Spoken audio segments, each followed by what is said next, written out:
नमस्ते, मैं डॉक्टर श्रुति अग्रवाल हूँ, सहायक प्राध्यापक department of neurology KEM hospital. आज हम जानेंगे कि हम डिमेंशिया को प्रिवेंट कैसे कर सकते हैं, मतलब डिमेंशिया होने को हम कैसे बचाव इससे कर सकते हैं। सबसे पहले हम बात करेंगे modifiable and non modifiable risk factors की। डिमेंशिया जो है, इनके कुछ रिस्क फैक्टर्स हैं, जैसे कि सबसे कॉमन रिस्क फैक्टर है, सबसे इम्पॉर्टेंट, उम्र। ठीक है, ये नॉन मॉडिफाइबल रिस्क फैक्टर है, हम इसे कम नहीं कर सकते। दूसरी चीज़ है जेनेटिक्स, कुछ अनुवांशिक जीन्स भी होते हैं जिसकी वजह से डिमेंशिया होता है, अल्जाइमर्स होता है, वो भी हमारे हाथ में नहीं है इनको प्रिवेंट करना। लेकिन कुछ ऐसी रिस्क फैक्टर्स हैं जो हम प्रिवेंट कर सकते हैं, जो हम बचा सकते हैं, जो हम ट्रीट कर सकते हैं, जैसे high blood pressure, sugar, high cholesterol, obesity, वजन को कंट्रोल करना, ठीक है, स्मोकिंग को नहीं करना, अल्कोहलिज्म में नहीं जाना। ये सब चीज़ें मॉडिफाइबल रिस्क फैक्टर्स है जिन्हें हम मॉडिफाई कर सकते हैं डिमेंशिया तक नहीं जाने के लिए।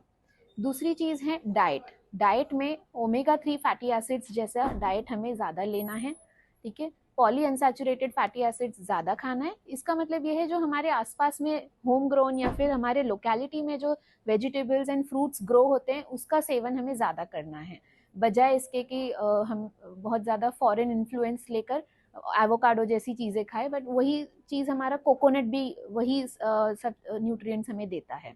तो ये चीज़ें, फ्रूट्स वेजिटेबल्स का सेवन ज़्यादा करना है, मीट पोल्ट्री कम खानी है, हाई प्रोटीन डाइट लेना है और पानी ज़्यादा पीना है। तीसरी हम बात करेंगे शारीरिक एक्सरसाइजेस के बारे में, वर्कआउट के बारे में। कम से कम 30 मिनट का हर दिन वर्कआउट करना बहुत ज़रूरी है।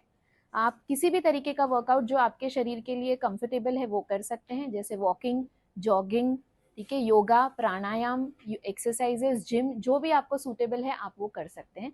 Minimum 30 minutes a day and minimum 5 days a week. Fourth चीज़ है कॉग्निटिव रिजर्व। ये एक थियोरी है। इसका मतलब ये है कि हमारा जो ब्रेन का रिजर्व है उसको हमें बढ़ाना है। एक स्वस्थ जीवन शैली अपनाकर शुरू से ही हम इसे बढ़ा सकते हैं ताकि आगे जाके डिमेंशिया ना हो, ठीक है। इसके लिए हमें एक डाइट, ये सारी चीज़ों को का पालन करना है। Diet, good exercise, healthy lifestyle, discipline lifestyle, सुबह का उठने का टाइमिंग, सोने का टाइमिंग, खाने का टाइमिंग, ये जब सब डिसिप्लिन होता है तो स्टडीज में पाया गया है कि आगे जाके ऐसे लोगों को डिमेंशिया कम होता है। तो एक स्वस्थ जीवन शैली अपनाइए, कॉग्निटिव रिजर्व अपना बढ़ाइए और डिमेंशिया या भूलने की बीमारी से निजात पाइए। धन्यवाद।